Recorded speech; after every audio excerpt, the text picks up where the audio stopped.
Vandeham Shri Guru Shri Yuta Padakamalam Shri Gurun Vaishnavamscha Shri Rupam Sahagrajatam Sahagana Ragunatam Vitam Tam Sajivam Sadvetam Savadutam Parijana Sahitam Krishna Chaitanya Devam Shri Radha Krishna Padan Sahagana Lalita Shri Vishakanvitamscha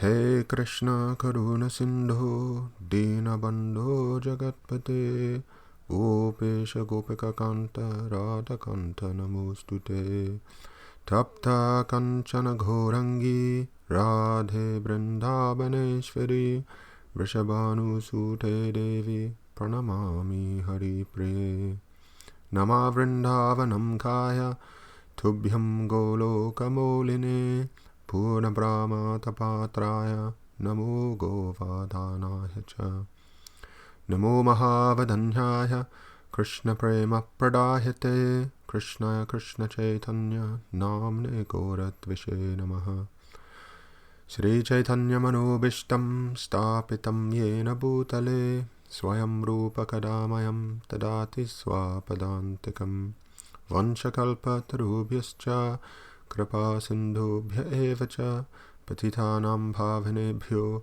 Vaishnavebhyo Namo Namaha.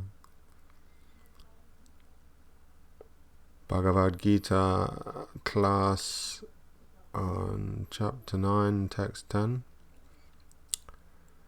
Mayadhyaksena Prakrtih Suyate Sacharacharam Hetu Nanena Kaunteya Jagat Viparivatate.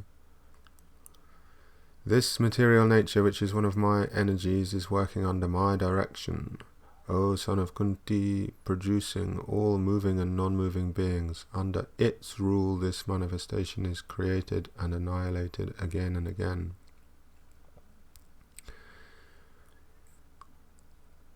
I'll read Srila Prabhupada's purport in a minute, but I've written a short introduction. This verse is stating that the real will is that of the Supreme Personality of Godhead. Earlier in chapter 9, text 5, he has said, Nacha bhutasto, that he is aloof, yet here it is explained that simultaneously material nature is working under his direction.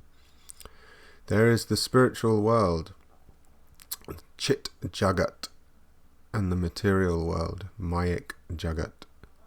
One example is of a tree on the bank of a lake.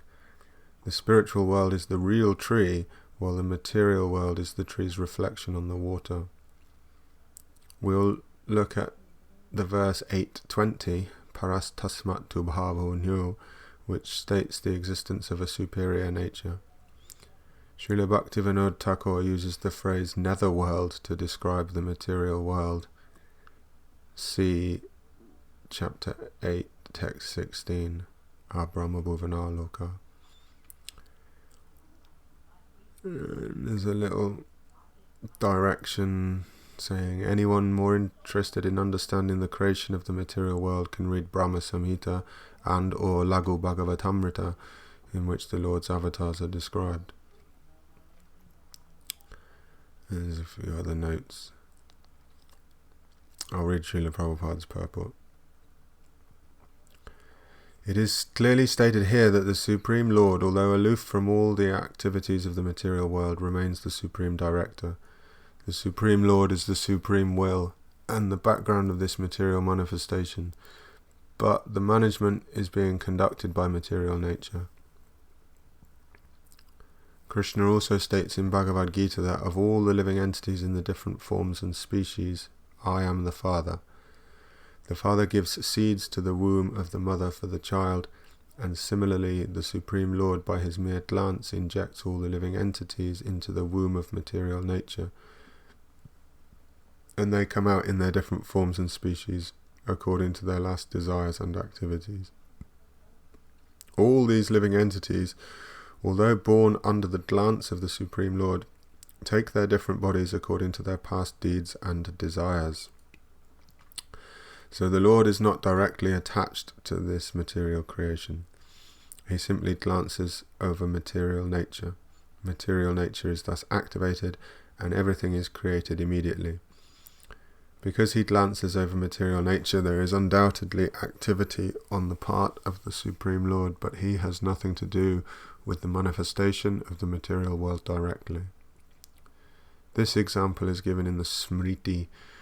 When there is a fragrant flower before someone, the fragrance is touched by the smelling power of the person, yet the smelling and the flower are detached from one another. There is a similar connection between the material world and the Supreme Personality of Godhead. Actually, he has nothing to do with this world, but he creates by his glance and ordains. In summary, material nature without the superintendence of the Supreme Personality of Godhead cannot do anything, yet the Supreme Personality is detached from all material activities. And there's a note from the book As They Surrender Unto Me by Burijan Das on the Sanskrit. It says, Maya means by me, Adi means from above, and Aksha means eyes. Thus Mayadhyaksena means under my eyes. Everything is done under Krishna's supervision.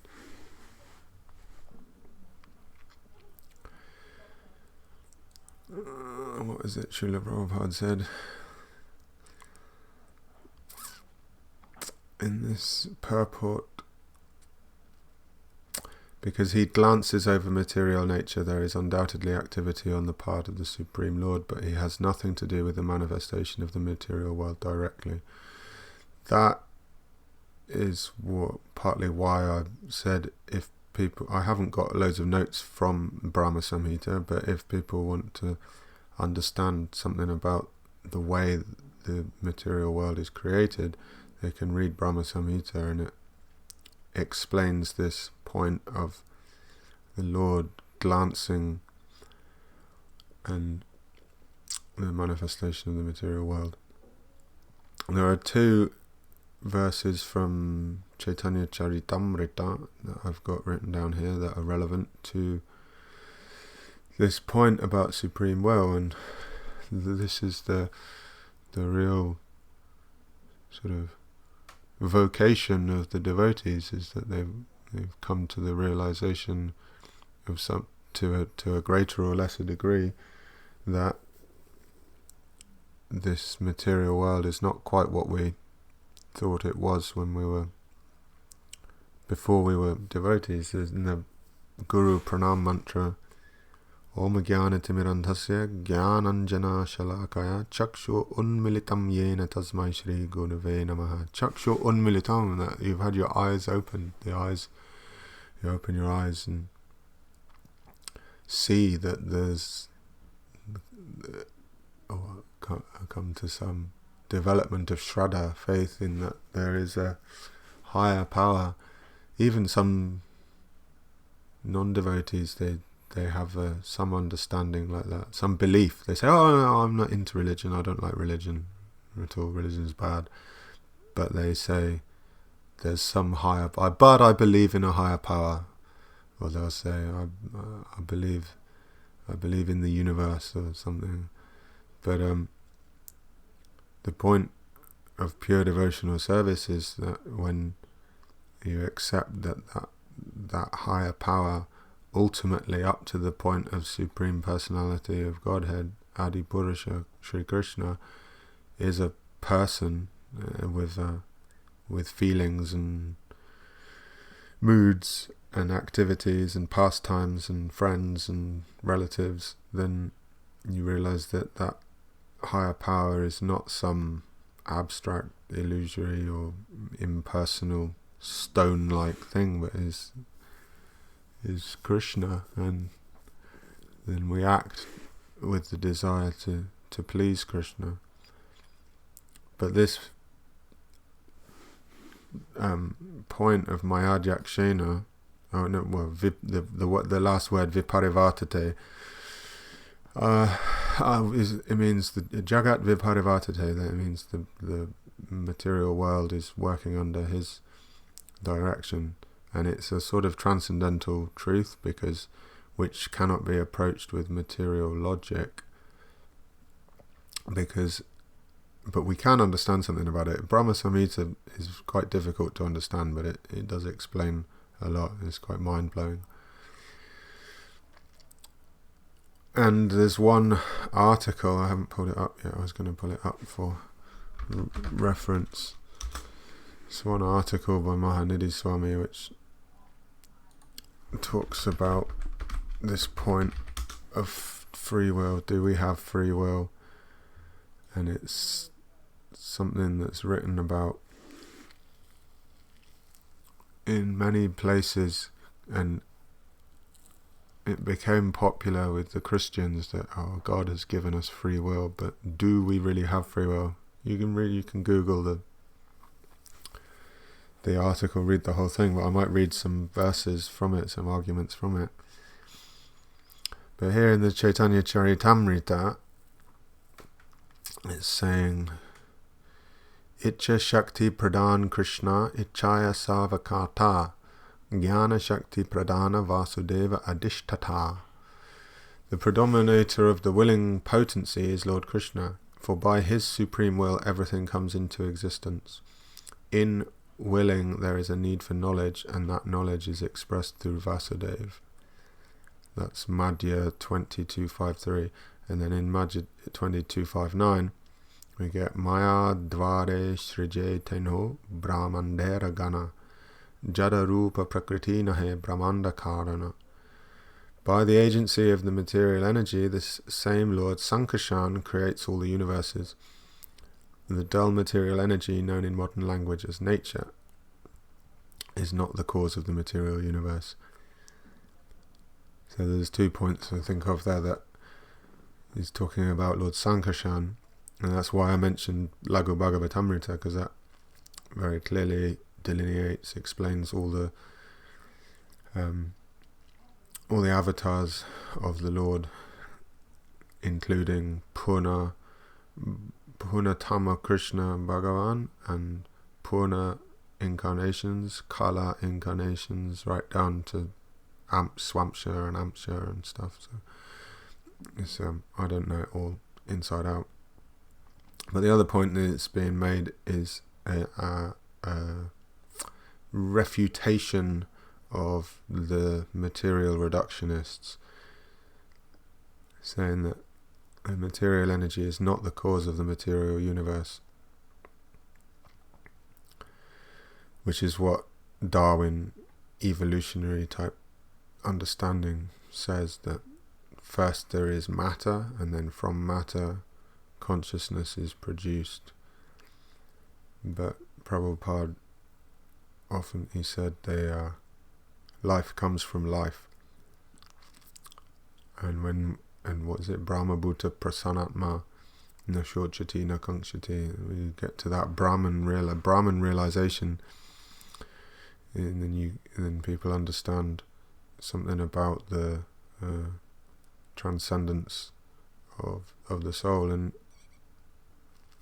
in the first verse of the Srimad Bhagavatam, it there states very clearly that by the Lord's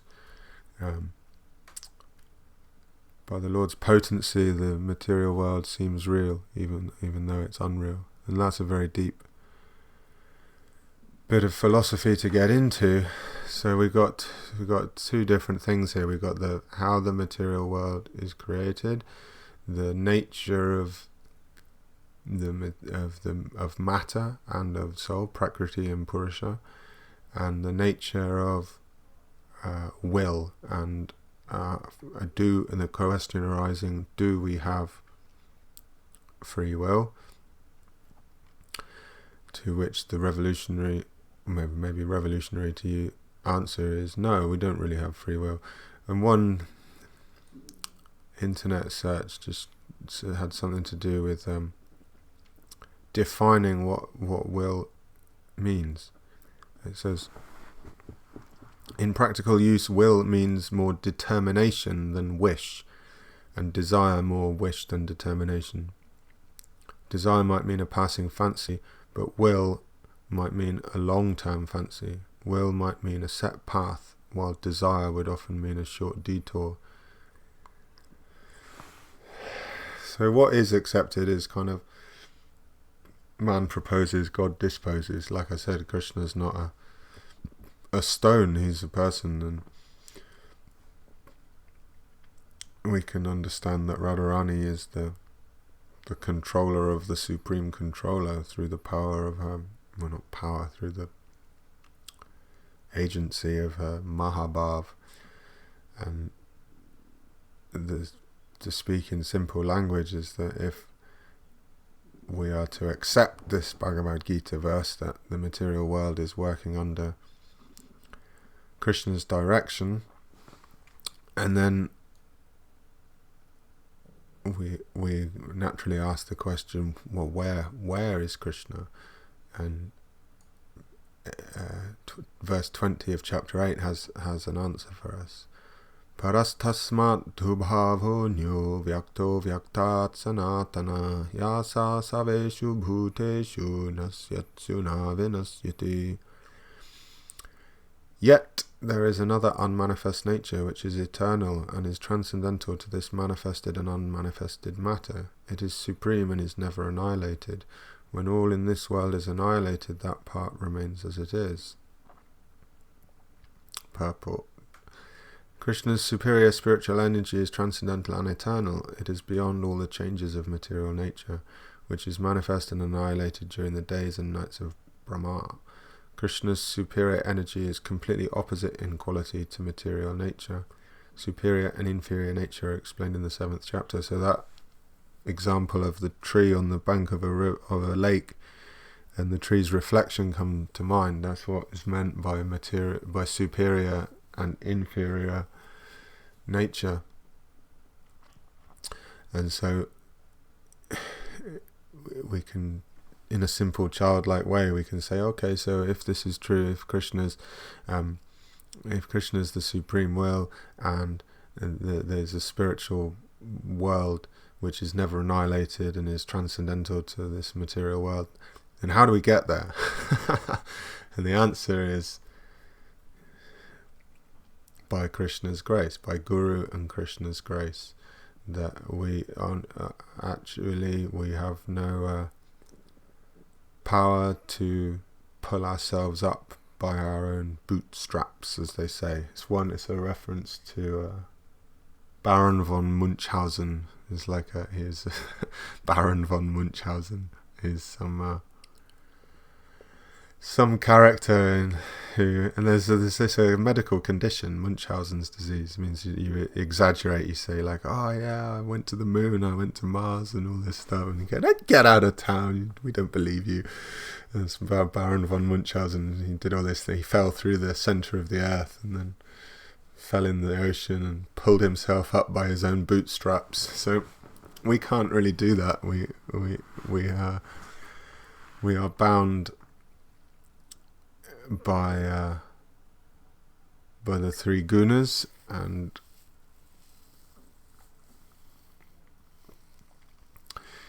we may propose to Krishna, but ultimately it's his free will. And our chanting, people say chant Hare Krishna and you'll go back to Godhead, but it's not a simple mechanical calculation that you chant X number of rounds and you get X amount of benefit. It's more to do with the mind and connected to the heart, what you're thinking and the state of your intent. Who knows?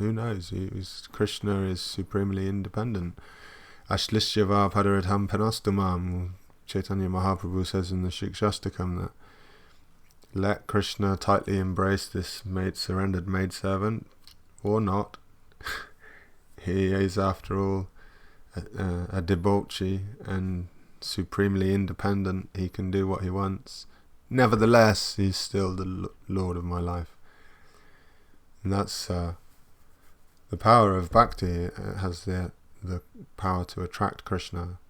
Like I said, you can chant Hare Krishna. Don't misunderstand my words. I'm not saying chanting Hare Krishna is futile at all, because it does. Bhakti is transcendental. It has the power to attract Krishna, Supreme Lord. But how we don't have free will, let's investigate that a little bit from this article. So like it's saying the difference between will and desire.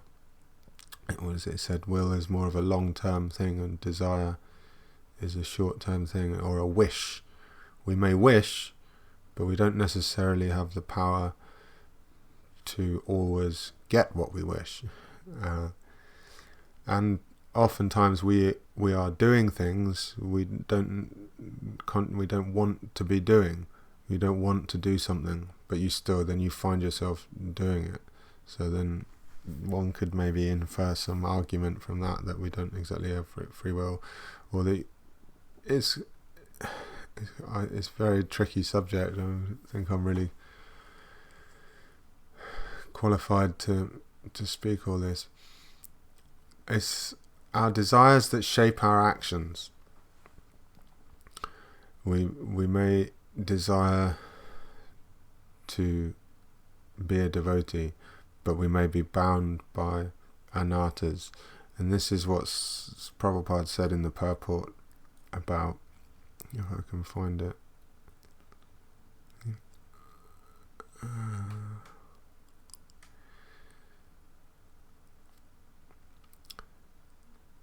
Says the Supreme Lord, his mere glance injects all the living entities into the womb of material nature, and they come out in their different forms and species according to their last desires and activities. So that's prarabdha karma. There's prarabdha kuta bij. Prarabdha means the effects of past karma which are coming to fruition in this life. And I'm not sure where it's stated, but somewhere it's given that Jnana has the power to destroy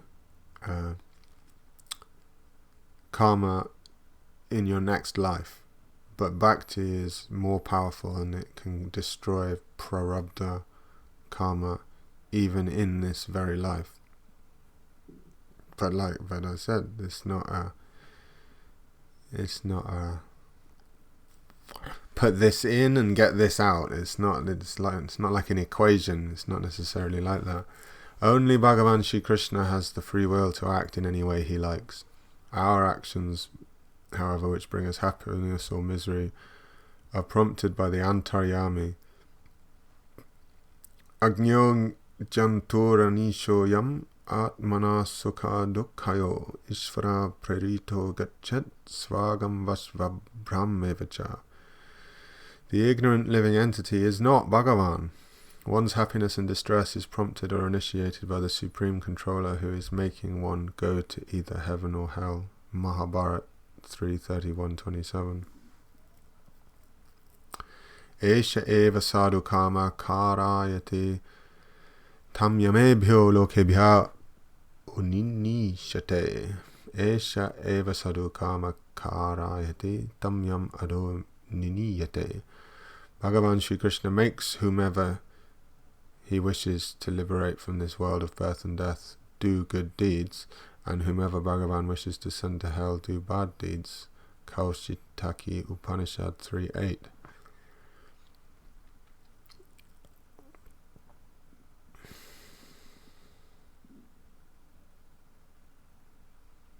So it's a different way of looking at the world, completely revolutionary. So I mean about changing one's vision. But as we mentioned, and this point about free will is quite interesting. Let's see if there's any other verses. Swabhavajena kaunteya nibhaddasena kamana katum nechasi yanmohat karishyasya vasopitat. Out of illusion you do not wish to act, but due to your nature which binds you to your actions, you will be forced to act anyway. 1860, Bhagavad Gita. So that's what I mean about people don't want to do something, but then they go through it and they moan. They don't understand why. It's because of nature, our nature, Krishna's independent nature. But the point of bhakti is that it has the power to attract the Lord, which has the power to change our lives, to change our destiny, to change our fate, to change our karma, and to change our heart, which is what is really important, our heart and mind, attitude. Is it?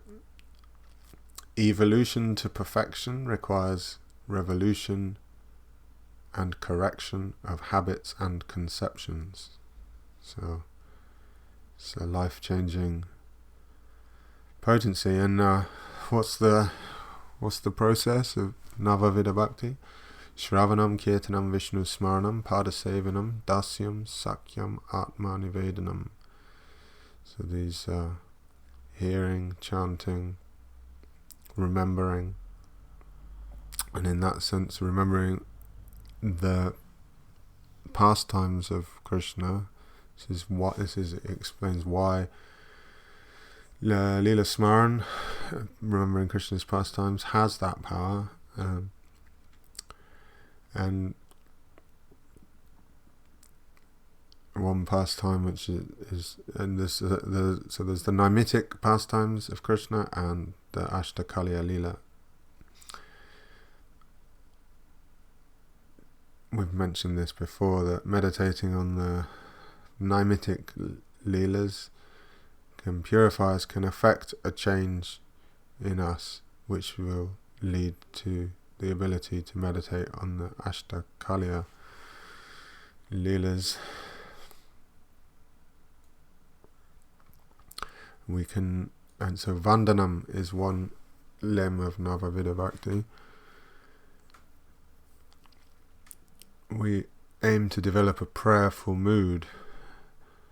So while we meditate on the Leelas of Krishna, Adi Purusha, we can approach them in a prayerful mood. These 9 limbs, from Kirtanam to Atma Nivedanam, they all sort of happen simultaneously. If you're chanting, while you're chanting, they can all go together. I'm sure many people know this. If you meditate on the verse Shravanam Kirtanam Vishnu Smaranam, you realise the all-inclusiveness of it, and that's why Leela Katha is most powerful, because it contains all the other limbs. But how careful we have to be of offences, because this point of bhakti destroying prarabdha karma in this very life is fine. And even karma kanda, people in the karma kanda vein of worshipping to get something, for some benefit. It's not pure devotional service, karma kanda, but then they perform what's called prayaschitta, which is like atonement, and that can free you of sins and things. It's not so difficult to get free of sin, but aparad is something different, and so we should be careful of committing aparad.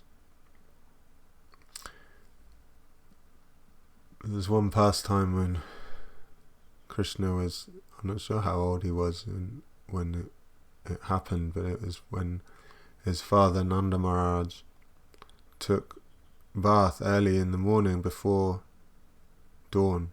I think it was very early in the morning. It's like 3 in the morning or 2 in the morning or something. And because of the arrangement of the astrological calendar and everything, this was an inauspicious moment to bathe.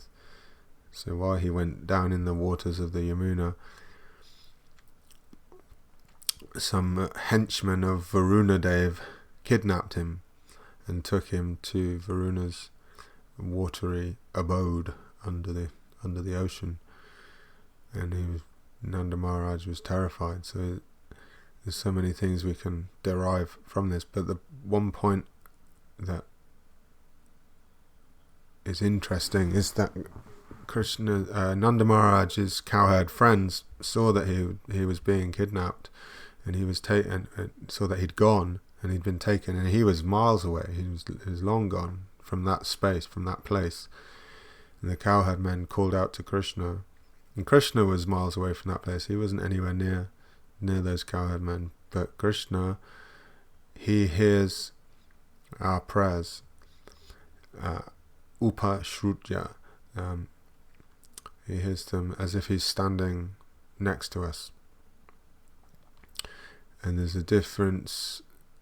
There's a point here, because it's this verse earlier mentioned that Antaryami, the super soul, the Paramatma, Antaryami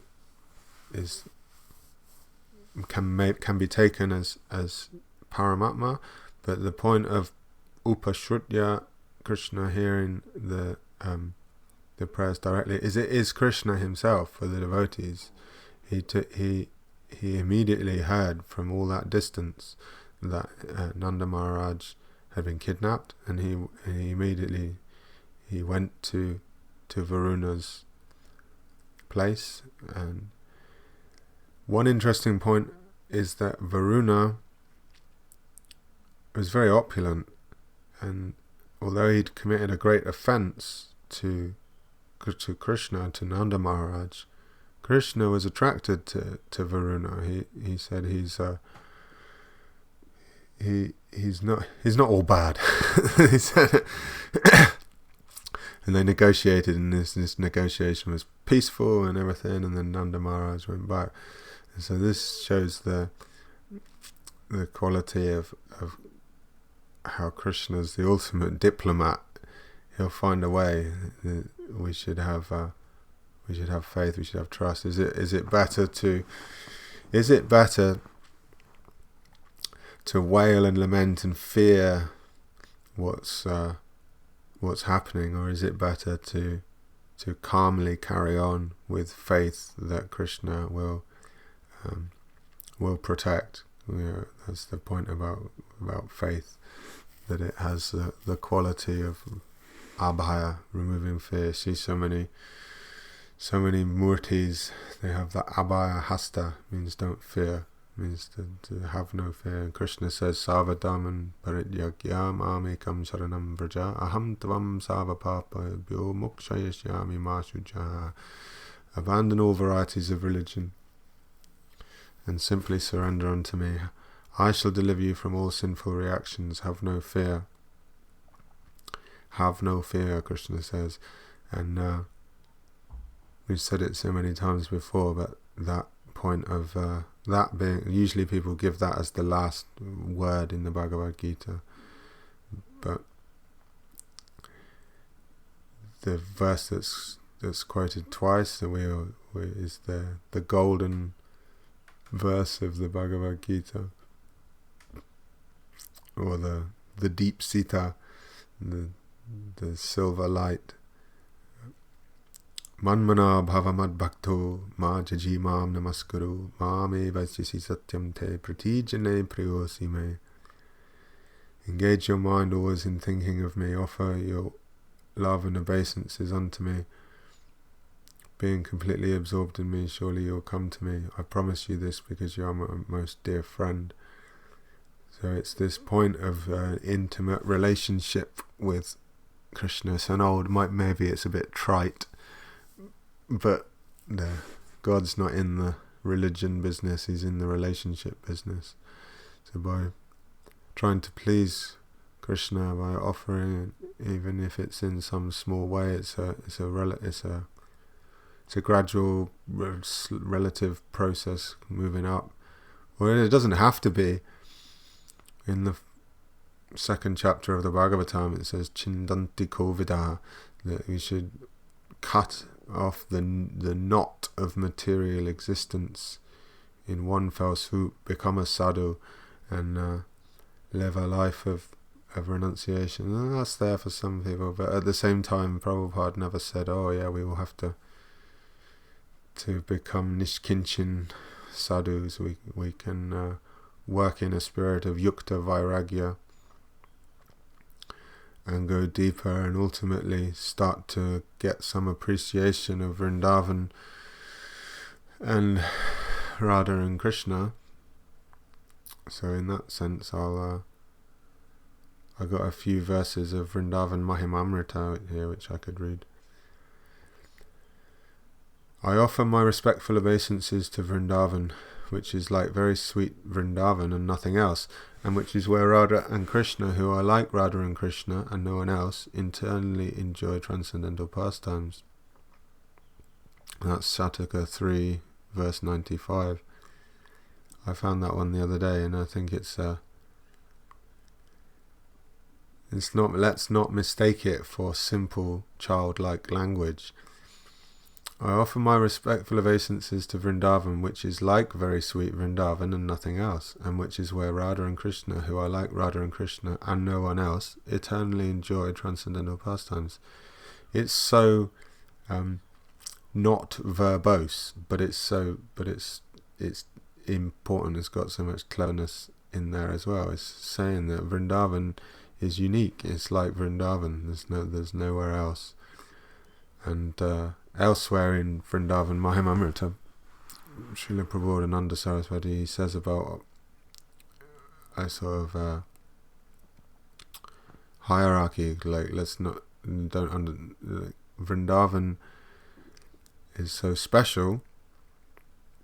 And then he says, of what use is Vrindavan to me if Krishna's not there? And then what to speak of Krishna? What use is there of Krishna if my worshipable lady, mistress, not in the sense of a lover, but as a master, Radharani?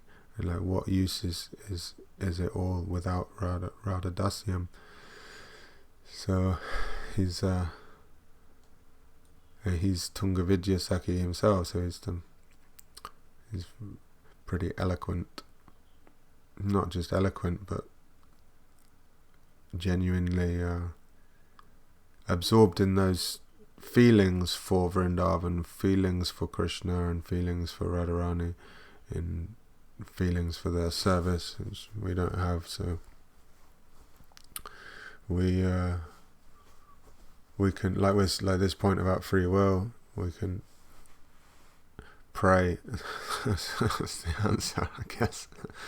Pray for advancement, pray for mercy, pray for the opportunity to practice pure devotional service, give thanks for what we have, appreciate what we have, and that's definitely true of up to a Sakti. There's a lot of effort on our part that goes into it, but after a Sakti, Bhava and Prema, they literally come from the grace of Guru and Krishna. But maybe this "Do we have free will?" article is saying that it all ultimately comes from Krishna as well. Both things are true. But becoming attracted to the beauty of Vrindavan certainly helps. In Vrindavan, every direction is filled with the cries of the dancing peacocks. The cuckoos continually warble kuhu on the branches of the mango trees. The bumblebees everywhere sing of the sweetness of each vine and flower, and every direction is filled with a wonderful sweet fragrance from the splendid flowers. That's Sataka 3, verse 43. So, paras tasmat dubhavonyo vyakto vyaktat sanatana yasa saveshu bhuseshu nasyatsuna vinasyati. There's this Mayic world which we're in now, and the Chit Jagat, spiritual world, but even that spiritual world is divided up into different portions of Vaikuntha, and we want to fly high over Vaikuntha, fly high over Mathura and everywhere, and even go through any kind of Aishvarya portion of Goloka, Vrindavan, all the way up to Braja, Madhurya, Gokul, and enter that place, that Vrindavan that's so fragrant and beautiful and sweet. Why? Because there's some nice places on this planet. You go to Bali, or you go to I don't know, you go to some bucolic French valley or something with flowers and everything. It's nice, yeah, but Krishna's not there, Radha's not there, and it's still in this material, under the influences of the Trigunas, whereas Vrindavan is totally pure, free from all of that, where Radha and Krishna perform their pastimes eternally. It goes on forever. That's one thing. Krishna says that in one of the Bhagavad Gita shlokas. So I'll end here. Jaya Jaya Radhe, Jaya Jaya Sham, Jaya Jaya Shri Vrindavan Dham. Jaya Jaya Radhe, Jaya Jaya Sham, Jaya Jaya Shri Vrindavan Dham. Pavana Radhe Tero Nam, Pavana Shri Vrindavan Dham. Pavana Radhe Tero Nam, Pavana Shri Vrindavan